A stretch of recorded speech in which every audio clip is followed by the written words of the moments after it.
എന്നെ സംബന്ധിച്ചിടത്തോളം എനിക്കുണ്ടായ പേരുദോഷം എന്ന് പറഞ്ഞാൽ മെസ്സിനെ കൊണ്ടുവരാൻ കഴിഞ്ഞിട്ടില്ല എന്നുള്ളതാണല്ലോ. ഞാൻ ഇനി കളി വേണ്ടെന്ന് വെച്ചാൽ മെസ്സിനെ കൊണ്ടുവരാൻ തീരുമാനിക്കുകയാണെങ്കിൽ അത് കൊണ്ടുവരും, അതോടുകൂടി അവസാനിക്കും. അതിലൊരു ഒളിച്ചോട്ടമുണ്ട്. എന്ത് ഒളിച്ചോട്ടാണ്? ഞാൻ പ്രതീക്ഷിച്ചത് എൻ്റെ മനസ്സിലുണ്ടായിരുന്നത് എന്താണെന്നറിയോ? ഈ സ്റ്റേഡിയത്തിൽ ഇൻ്റർനാഷണൽ മാച്ച് നടത്തുക എന്നുള്ളതാണ്. നടത്താതിരിക്കാൻ കഴിഞ്ഞിട്ടുണ്ടെങ്കിൽ അത് എനിക്ക് മാത്രമുള്ള ദോഷമാണെന്ന് നിങ്ങൾ വിചാരിക്കേണ്ട. കേരളത്തിലെ സ്പോർട്സിനും കേരളത്തിൽ ടൂറിസത്തിനും ഇതുപോലൊരു അവസരം ഇനി ഉണ്ടാവില്ല. ഈ മാച്ചെങ്ങാനും കേരളത്തിൽ നിന്ന് നഷ്ടപ്പെട്ടു പോയിട്ടുണ്ടെങ്കിൽ ഇൻ്റർനാഷണൽ 2 ടീമാണ്, അത് ലോകം മുഴുവൻ ചർച്ചയായി കഴിഞ്ഞാൽ ഇതുപോലെ കളി കോച്ചിലേക്ക് നിങ്ങൾ വിചാരിച്ചാൽ പോലും നടക്കാൻ പറ്റില്ല. നിങ്ങളിപ്പോൾ എല്ലാ കേരളത്തിലെ റീജിയണൽ മാധ്യമങ്ങളെല്ലാം കൂടി വിചാരിച്ചിട്ട് കളീനെ കൊണ്ടുവന്ന് വിചാരിച്ചാൽ ചിലപ്പോൾ നടന്നു വരില്ല. കാരണം അത് ഉണ്ടാക്കാൻ പോകുന്ന ഇമ്പാക്ട് ചെറുതായിരിക്കില്ല, ദോഷം ചെറുതായിരിക്കില്ല.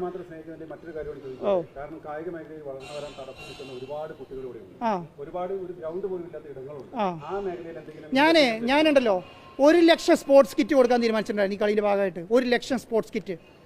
ഞാൻ നിങ്ങളുടെ എൻ്റെ പ്രൊമോ കണ്ടാൽ അറിയാം. എല്ലാ ജില്ലകൾക്കും 5000 ബോൾ കൊടുക്കാൻ തീരുമാനിച്ചായിരുന്നു. എല്ലാ സ്കൂളുകൾക്കും ഈ 10 കിറ്റും 150 ബോളും വെച്ച് കൊടുക്കാൻ തീരുമാനിച്ചായിരുന്നു. മനസ്സിലായോ? 1,70,000 1,60,000 ബോളാണ് ഞാൻ കൊടുക്കാൻ തീരുമാനിച്ചത്. ഇതിന് ഉയർത്താൻ വേണ്ടി തന്നെയാണെന്നേ.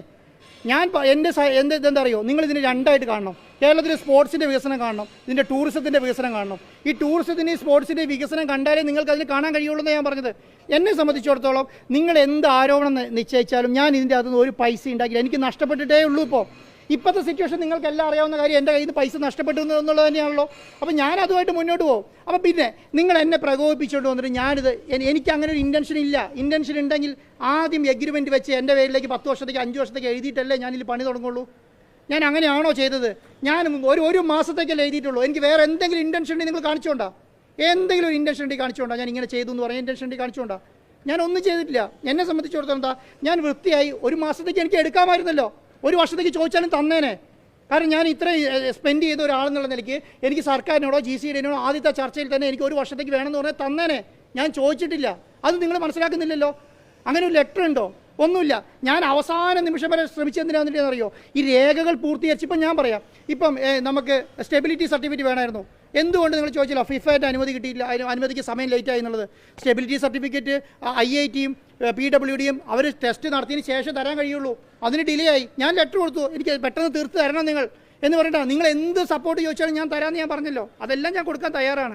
പക്ഷേ എന്താ അറിയോ, അനാവശ്യമായിട്ട് ക്രൂശിക്കരുത്. അനാവശ്യമായി ക്രൂശിക്കുന്നത് നല്ലതല്ല. അത് എന്നെ ക്രൂശിക്കുന്നതുകൊണ്ടല്ല എന്ന് ഞാനതുകൊണ്ട് നേരത്തെ പറഞ്ഞു. എന്നെ സംബന്ധിച്ചിടത്തോളം ഞാനിത് കുറേ ഏറ്റുവാങ്ങിയ ആളാണ്. എന്നെ സംബന്ധിച്ച് അത് പ്രശ്നമല്ല. പക്ഷേ എന്താണ്, നിങ്ങളിത് ചെയ്യുന്നത് കേരളത്തെ സ്പോർട്സിനോടാണ്, നിങ്ങൾ ഈ ചെയ്യുന്നത് കേരളത്തെ ടൂറിസത്തിനോടാണ്, കേരളത്തെ ജനങ്ങളോടാണ്, വരുന്ന കുട്ടികളോടാണ്. നിങ്ങൾ എന്തുകൊണ്ടാണ് ഈ മെസ്സിനോട് ഇത്ര ആരാധന? മെസ്സിനോട് മാത്രമല്ല, സ്പോർട്സിനോട് മുഴുവൻ ആരാധനയുണ്ട്. അതുകൊണ്ടാണ് കേരള ബ്ലാസ്റ്റേഴ്സിന് ഇവിടെ ആളുണ്ടത്. മനസ്സിലായില്ലേ? കേരളത്തിൽ 9ാമത്തെ റേഞ്ചിലെങ്ങനെയാണ് കേരള ബ്ലാസ്റ്റേഴ്സ് ഉള്ളത്. അവരെ